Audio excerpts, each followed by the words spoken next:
Hello. So today we will be interviewing Tony Greco, owner of Maria Faye's Upscale Consignment Boutique in Malvern. So, Good morning. hello, Tony. Hi. Okay. So I just wanted to ask you some questions about how you got your business started. Okay. Well, I was in the auto industry for about 25 years. I had gotten divorced and I needed what I call back then a real job, a man's job, something with benefits and all that kind of good stuff. So back then also, you look for a job in the newspaper. So I went under A for auto, not for auto, but I was started at A and I found auto, and that's where I started my career. I was in there for about 30 years, 25, 30 years, and I did everything from customer service to sales to a Ford rep to a general manager of the store, finance and business manager. I worked my way up, and back in those days there were very few women in the field. As time went on, I ended up opening up a sales training company with the idea that I did it a little bit different than the normal car person, that reputation. So what I did was was based on treating people the way you want to be treated. It was very simple. But that's what started, and I opened up a sales training company, and I was on my way to a client's, and I had been mentoring this woman that was dying, and she used to talk to me about this place she went every Saturday called Upscale Consignments Maria Faye's. And I was fascinated. You know, why would you go to a clothing store every week? And she told me that every day they got new stuff in. And she told me that it was a consignment shop. Well, I had never shopped in a consignment shop, really didn't know anything about it. But one day when I was on my way to do a training, I came down King Street, and I saw the sign for Maria Faye's. So I went in to tell her that my dear friend had passed away. While she was dying, she hated her job. She was very ashamed of what she did, and what she did was she worked for the post office. But she was very embarrassed about it. So when I would spend time with her and we'd talk, she would always say to me, I want to do what you do. You're an entrepreneur. That's what I should have always done. But I never had the courage, never had the guts. I was never really good at anything. So anyway, she used to talk about the shop. So I said to her, well, when you get out of here and you feel better, I said, how about if I buy that store for you? And you can run it for me. And she said, oh, it's not for sale. I said, oh, everything's for sale at a price. That car person was still there for me. So I was driving down the street one day going to a dealer, and I happened to see the sign. I come in, and after telling the owner that Maureen had passed away, when I was leaving, I saw a little 3x5 card in the window, and it said, for sale. So I stopped, and I said, is your store for sale? And she said, well, yes, it is. And she proceeded to tell me her story. She came from the Philippines. She came for the American dream. And her husband said she was allowed to leave corporate America for 8 years and follow her dream. And her dream was to open up her own little shop. And after the 8 years, it was going to be his turn. So the time was now, and it was his turn. So he decided he wanted to be a forest ranger. So she had to sell the business, and she had to go back into corporate America so she could support the family. So we got to talking, we spent some time together, and she was really excited about the fact that I'd be taking her little baby, the store, and turning it around. So that's what I did. And I really, once again, didn't really know anything about, business per se. I've been in business for many, many years, but I'm an entrepreneur spirit. And to me, that means that you have these gifts and abilities, and you see things, that there's a need for things, and you kind of fill them. At least that's what I've always done. I've had a cellular company.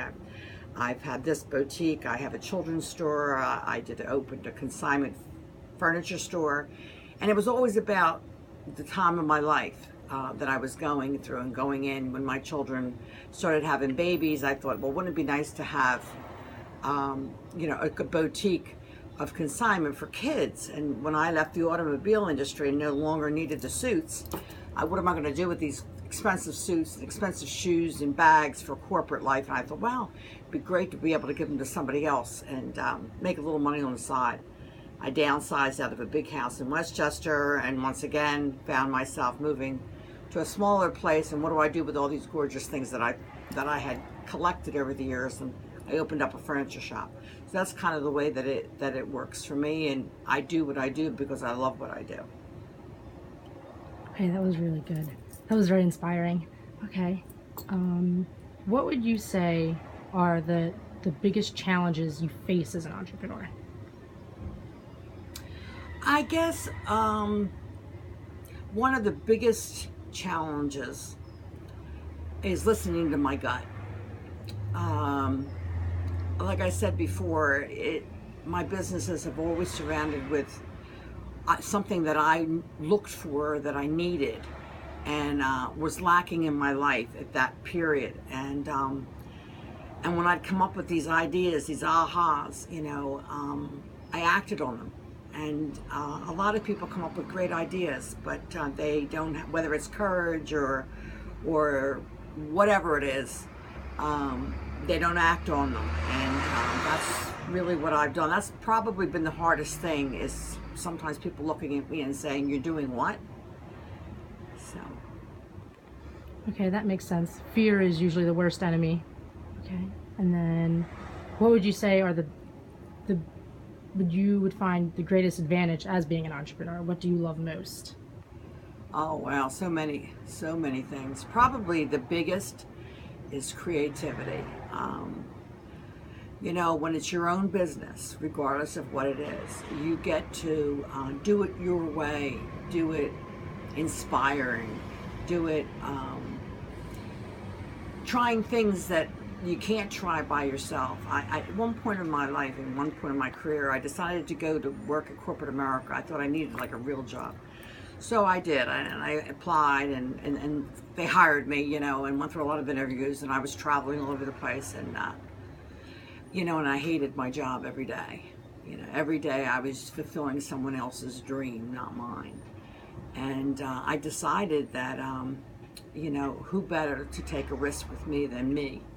So I left corporate America with all the benefits, and was able to do something that I absolutely love. I love clothing, I love style, I love people, I love helping people put outfits and things together, I realize today that's a gift. It's not necessary, it's not always, people don't always have that. And whether it's a wedding that they're going to, or a death, or a new job interview, and they're not quite sure what to do or how to put it together, that's where I can step in and do that, and at the same time get to see the joy in their face.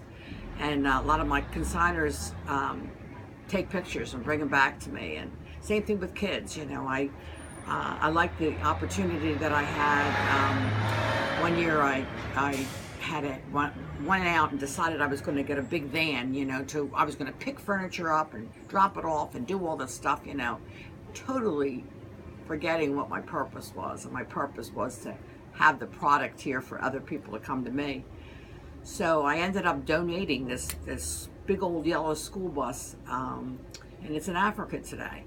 And they send me pictures, with my Penn State t-shirts on them, or Go Phillies, and I really believe, you do what makes your heart sing.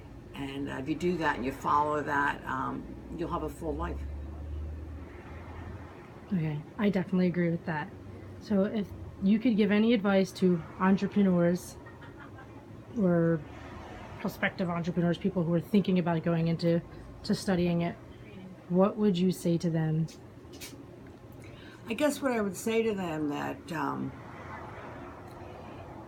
it isn't something that you study. It's a spirit. It's something that's alive in you, that's different from a lot of people. It isn't just getting your own way and being the boss. It's about fulfilling your dreams by helping somebody else. I guess the biggest thing I could tell somebody that was going to try this is follow your heart, follow your gut, follow what is important to you, and make it a place that whatever the business is that you happen to give it, something that you're really proud of and that it represents you, That's what entrepreneurship is. You're not representing a company. The company is representing you. And I'm proud of what I do today. Okay, thank you. That was really good.